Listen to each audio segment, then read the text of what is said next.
foi rapidinho, não é mesmo? Estamos de volta com o Ponto de Vista na TV Câmara de Tupã, canal 34.3, também canal 10 da sua TV a cabo e nas redes sociais. Né? Acompanhe, assista esse programa, compartilhe o link, porque você vai saber tudo sobre o Instituto Federal de Tupã. A implantação, a manutenção e o futuro dessa importante estrutura de educação aqui da nossa cidade. E eu dizia no primeiro bloco, né, que o nosso assunto sobre o Instituto Federal, ele vai além, né? Fala de ciência, fala de emprego, fala de renda, tudo que interessa pra gente, né? O professor Marcos Leite tá dando todos os detalhes pra gente aqui acerca do Instituto, né? Desse processo de seleção, né, que a gente falou bastante no primeiro bloco, aliás, tá aqui embaixo, né? ifsp.edu.br, entra lá porque as inscrições estão sendo recebidas para já o processo seletivo, né, para o próximo ano. Você que está concluindo o ensino médio, você que está concluindo o ensino fundamental, o 9º ano, agora em 2023. Professor, o Instituto Federal, ele transforma a região? De que forma? Essa é uma pergunta muito importante. Quando houve análise para a vinda do Instituto Federal, o Ribeirão trabalhando na parte política, eu, à época, era secretário, e junto com o secretário de Desenvolvimento Econômico, fugiu o nome, me perdoe, o Ribeirão vai me ajudar a lembrar o nome da época nossa lá. Laércio, não é? Eu não me lembro, a gente vai lembrar. Razi. Nós fizemos um estudo a fim de ver quais as demandas regionais e fomos buscar modelos. Um deles é São Carlos, então nós fomos estudar a região de São Carlos. O quanto impactou ali na região de São Carlos a vinda do Instituto Federal. A universidade é importante, mas o Instituto consegue dialogar mais rapidamente com as empresas, oferecer cursos conforme a demanda das empresas ali daquela região. Isso faz com que essa dinâmica constante fortaleça a atividade econômica local, com impactos grandes em inovação tecnológica, em formação de mão de obra, né? E isso de modo sempre assim, muito dinâmico. A universidade demora anos para se adaptar. O Instituto, em questão de semanas, meses, nós podemos nos articular para atender uma demanda de uma área empresarial. Especificamente aqui, por exemplo, com o nosso secretário de Desenvolvimento Econômico, atualmente, né, parceiro da gente, nós estamos tentando montar um Fab Maker, um laboratório de empreendedorismo tecnológico. Está difícil porque nós não temos ainda todo o corpo docente, mas nós já conseguimos os equipamentos, da ordem de quase R$1 milhão. Estamos estudando para que em breve a gente consiga fazer um espaço onde o empresário possa, com o auxílio dos nossos professores e alunos, gerar produtos, processos, equipamentos, né? Gerar tecnologia de ponta que melhore o seu negócio e gere mais emprego. Então calcule isso escalonado. Em mais alguns anos, meses, a gente tendo uma estrutura completa, com cursos superiores, mestrado, doutorado, o quanto nós podemos desenvolver a região de Tupã. Nós somos exportadores de commodities. Já pensou se a gente começa a processar essas commodities, vender tecnologia, que é um dos problemas do nosso país, né? Então, de fato, o Instituto Federal, economicamente, impacta mais até do que a universidade por essa dinâmica rápida. Um modelo que nós estudamos à época foi São Carlos, que é um case de sucesso que eu espero seja o case de Tupã em breve. Ribeirão, você acompanha o desenvolvimento econômico da nossa cidade há décadas.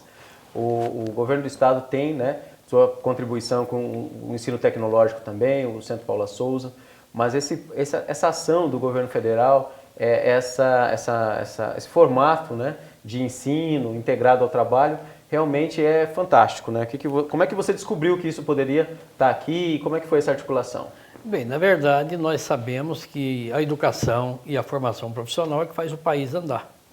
Veja bem, se você voltar ao passado, era tudo muito mais difícil. Hoje, a tecnologia faz... Antigamente, o cidadão, para receber uma carta, demorava 15 dias pelo correio. Hoje, com a tecnologia, com a internet e com tudo aquilo que é oferecido, você faz instantaneamente, através de e-mail. Nós estamos falando aqui que os alunos, para se inscrever, vai fazer por e-mail. Você não precisa nem de ir na escola. Sim. Até porque agora também tem a questão da privacidade dos seus dados. Então, na prática, não há desenvolvimento se não houver tecnologia. E essa era a nossa luta. Você falou aqui da Paula Souza, mas a Paula Souza ela tem um foco, não é bem direcionado aqui, porque aqui tem a pesquisa, aqui tem tudo. Lá tem os cursos de formação. O mais próximo, que parece um pouco com o Instituto, seria a FATEC, que nós não temos, né, que é realmente na área de tecnologia. Mas não se compara ao que oferece o Instituto Federal. Eu falava agora há pouco, quando nós trouxemos para cá, nós tínhamos 0 professor, tem 23.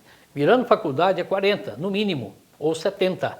Então você só imagina multiplicação geométrica, né, para você ver como é que as coisas vão andar já na economia.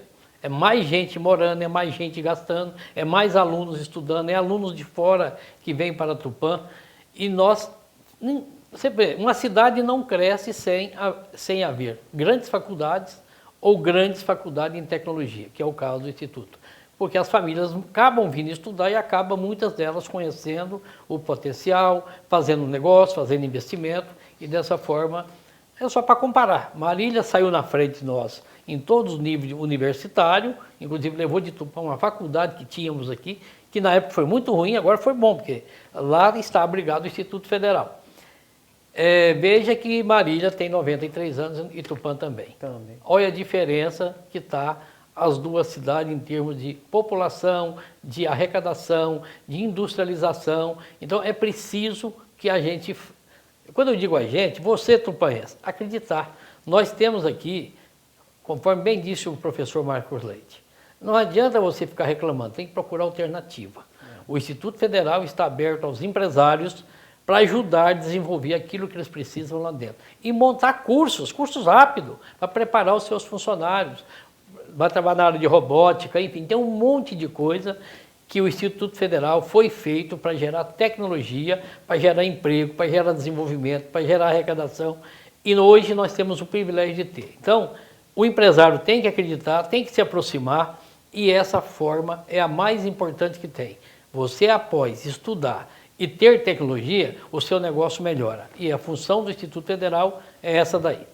Ribeirão, inclusive são 600 alunos, né? Um terço desses alunos, o professor estava contando para a gente, um terço desses alunos são de cursos rápidos, que são demandas identificadas na economia local, né? Nos empresários. Exatamente, porque se o empresário precisa de um tipo de trabalho, seja em computação, enfim, o Instituto Federal vai identificar junto a essa empresa qual é a necessidade e vai montar o curso para ele. Eu preciso de 50, ele faz um curso para 50. Então, esses professores são qualificados, preparados, mestrados, doutorados, e hoje o Instituto Federal está muito bem equipado. Ele vai ficar melhor equipado após nós virar uma universidade? Que ousadia, vamos virar universidade. Lógico que vai estar, porque aí é muito maior o recurso que virá para Tupã, o orçamento do Instituto praticamente triplica, né? Quase triplica. Então, haverá muito mais opção para a cidade. O timing da política, ele é meio estranho, né? A gente estava contando uma história aqui no intervalo sobre a correria para poder fazer a formalização, a aquisição do prédio na época, né? Como é que foi? Conta pra gente essa história do teco-teco aí. Então, as pessoas, depois de tudo pronto, ninguém sabe o que aconteceu.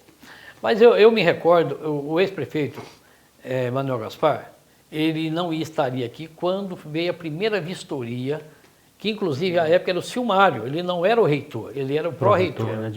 Ele veio a Tupã para fazer vistoria do que nós tínhamos para oferecer para eles instalarem. E o Manuel vira e fala assim: Ribeirão, você vai acompanhar esse rapaz, não é para perder esse Instituto Federal. Você era presidente da Câmara? Eu era presidente da Câmara. Você, por favor, não deixa. Foi eu, o Tiago e a esposa do Manuel Gaspar. Não é para perder, se vira. Tá bom. Fui receber o Silmário, recebemos ele, levamos ele lá no Toulouse, à época que tinha um restaurante, levamos lá uns 20, 30 empresários, fizemos vários discursos lá e fomos ver o prédio. Quando nós vimos todo o prédio ninguém pode negar que já era uma escola lá. Sim. Lógico, precisava de algumas coisas que foram feitas. Agradou. E o Silmário disse o seguinte: Ribeirão, eu aprovo o prédio numa condição. Hoje é quarta-feira da semana que vem, só é possível trazer o Instituto Federal para cá se vocês doarem esse prédio para a União, e quarta-feira da semana que vem, quer dizer, portanto, daqui 7 dias, esse documento tem que estar lá em Brasília, para que eu possa dizer, vai ter o Instituto Federal lá. Que se não tiver a posse do prédio, não haverá investimento. Bom, eu tinha uma retaguarda muito grande, o prefeito Manuel Gaspar falou, não é para perder, certo? Aí o Silmário falou assim, tem mais uma coisa, eu quero 10 salas mobiliadas. Poxa. Beleza, porque inicial rápido, né? Sim. Tá bom. O Manuel falou que não era para perder, e eu conhecendo o Manuel como conheço, arrojado, pronto para resolver, com visão futurística. Está fechado, é isso que você quer? Nós vamos resolver. Peguei, quarta-feira, protocolamos um projeto de doação do prédio na sexta, aprovamos na urgência na segunda, inclusive houve um momento lá que os vereadores falavam assim, eu não vou votar isso, nós vamos dar o nosso prédio para o governo federal. Eu falei, não, gente, nós estamos dando, mas a escola vai ser aqui, é para nós. O Instituto Federal vai ganhar esse prédio, mas ele vai pagar os professores, vai pagar os alunos, e vai pagar tudo que tem de funcionário, e o beneficiário somos nós, é a nossa região. Mas, de qualquer forma, vamos resolver isso, já que estava discutindo com os vereadores. Vamos fazer um artigo aqui no fim dizendo o seguinte, está sendo doado para a instalação do Instituto Federal. Se amanhã mudar a finalidade, volta para o município. Perfeito. Então, resolvemos o problema político. Bom, votamos na segunda, publicamos na terça. Na quarta-feira, eu pedi para o Sérgio Toshinaga, um amigo comum de muita gente aqui, que tinha um Curisco, um aviãozinho de 4 lugares. Falei, Sérgio, você vai ter que me levar em Brasília, porque o Manuel ainda não estava em Tupã, e combinou comigo que encontrava comigo lá no MEC. E eu peguei esse aviãozinho e fui para Brasília para levar esse documento para comprovar que nós iríamos ter o Instituto Federal. De carro não chegava? Não dava tempo, foi muito longe, 920 quilômetros. Aí nós fomos de aviãozinho, até aquele dia pegamos assim um tempo fechado, no avião pequenininho. Aquilo parecia que ia cair, de tanto que tremia. Mas chegamos lá, entregamos. Voltou aliviado. Fiquei lá até 6 horas da tarde esperando o ok. Aquele dia era decisivo para todo mundo, não era para Tupã só, o Brasil inteiro. Tinha que resolver. Então eu tive que ficar lá o dia todo, comemos uma coxinha lá na lanchonete do próprio Ministério e ficamos esperando o Silmar falar assim, Ribeirão, está aprovado. Pronto, aí, graças a Deus. São histórias que ninguém sabe.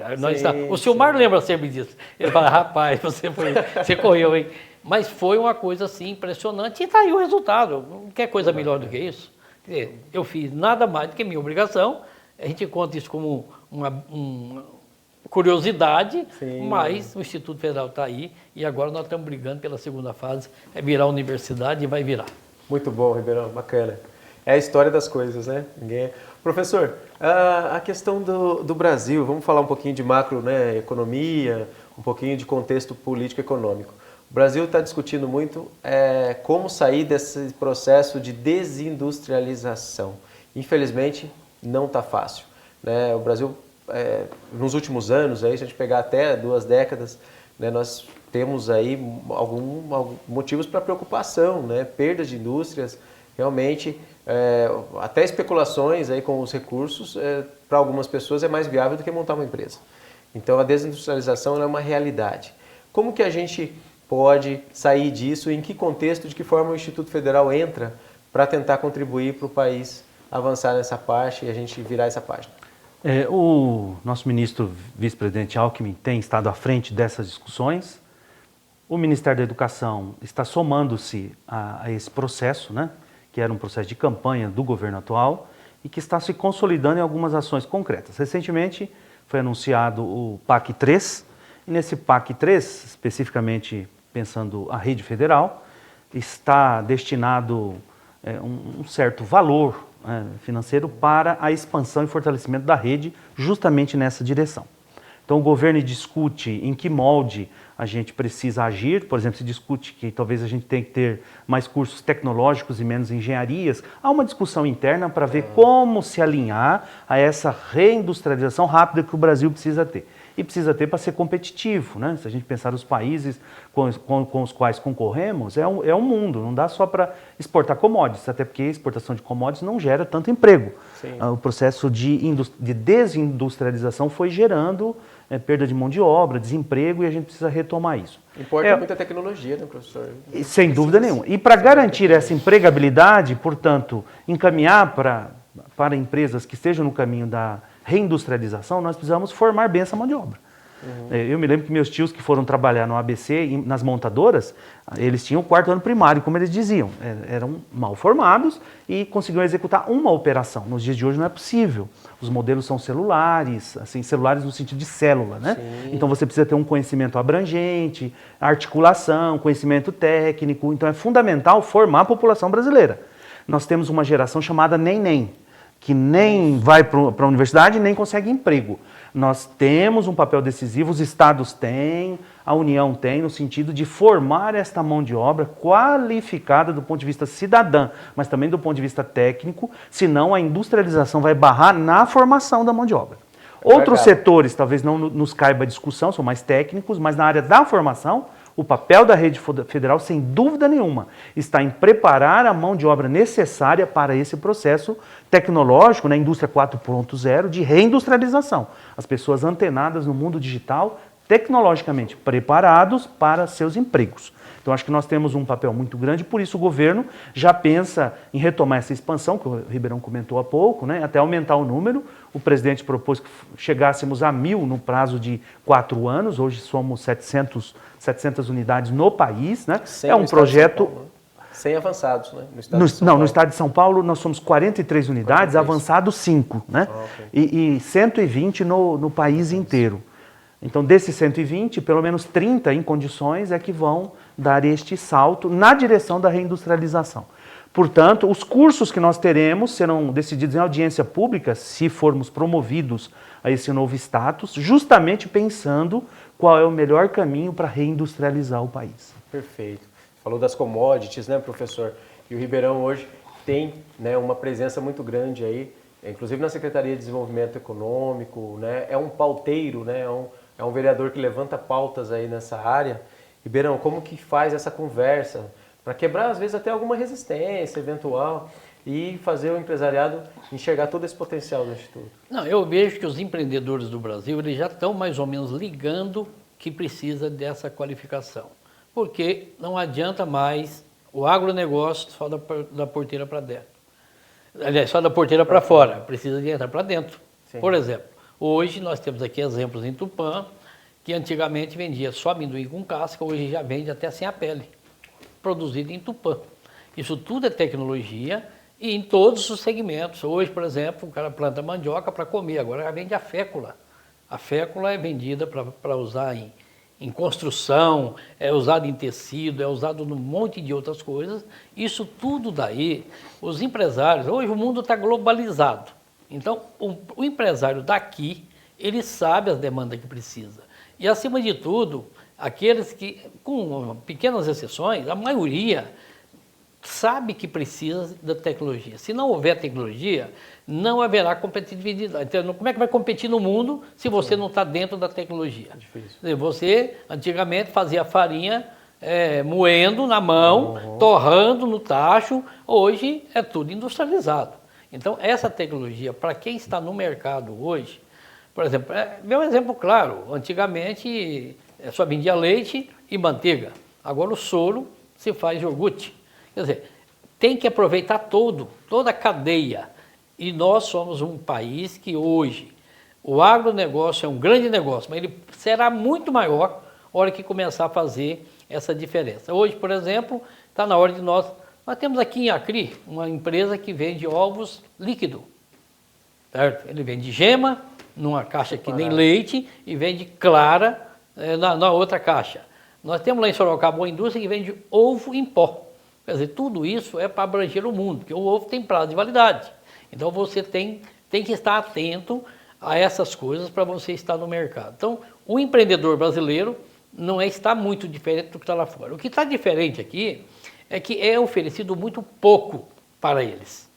Então o Instituto Federal vem fazer essa parcela de participar mais de perto e vai ajudar em muito. Porque às vezes a pessoa quer, mas não sabe onde e como. Então contrata projetos mirabolantes que não vai resolver. Quando na verdade o Instituto Federal, com as equipes, com os professores formados, com os alunos em treinamento, que estão sendo subordinados aos professores, faz uma complementação e pode ajudar em muito. E os empresários são antenados. Todo empreendedor, ele quer crescer, por isso chama empreendedor. e ele só vai crescer junto da tecnologia. Isso aí não tem outro jeito. Perfeito, perfeito. E para você que está conhecendo um pouco mais do Instituto Federal, né, a gente tem mais uma notícia boa ainda, quer dizer, mais um fato que comprova tudo que está sendo dito aqui. O professor falava da formação plena, né? Faz o seu ensino médio integrado no Instituto Federal e posteriormente vai dar uma pausa ou não, e depois no curso superior. Nós temos aqui, esse programa está sendo gravado com as operações de 2 estagiários da TV Câmara de Tupã, que são egressos do Instituto Federal, né? Aprenderam a trabalhar com os circuitos lá, os mini processamentos, como o professor exemplificou, e agora estão operando aqui equipamentos de gravação, né, e de produção de TV. Isso é só um exemplo, né, professor? Tem mercado, não é todo mundo que vai ser aluno lá que vai ser desenvolvedor de solução dentro de uma linha de produção. É formação plena mesmo, né? Nós dizemos, conforme a nossa lei de criação, que nós focamos a formação cidadã. Uma formação cidadã implica em ter conhecimentos para viver o nosso cotidiano, para lidar com os temas da vida, para tomar decisões, inclusive as decisões profissionais. Então, um bom cidadão precisa estar preparado para agir sobre o mundo e no mundo. É este o nosso foco. Alguns vão para a área técnica, outros vão fazer cursos superiores em outras áreas, mas todos, conforme nossa lei de criação, estão preparados para a cidadania plena. Então, parabéns aí para a Bruna e para o Felipe, nossos universitários, estagiários, egressos do Instituto Federal. Que bom, que bacana. Ribeirão, infelizmente nosso tempo está acabando, mas a gente sabe que você tem sempre uma mensagem aí, né, jogando para frente, para o futuro, otimismo, né, e também gratidão, com certeza, aí, pelo trabalho que o professor Marcos Leite tem feito, né? Por favor. Primeiramente, eu quero agradecer imensamente o professor Marcos Leite, que ele é um técnico, mas ele é politizado, então isso é importante. Então, eu percebo que não há, por parte dele, ele faz todo o trabalho técnico que precisa, está sempre ligado naquilo que precisa, e ele sabe que essa soma do técnico com o político ajuda muito.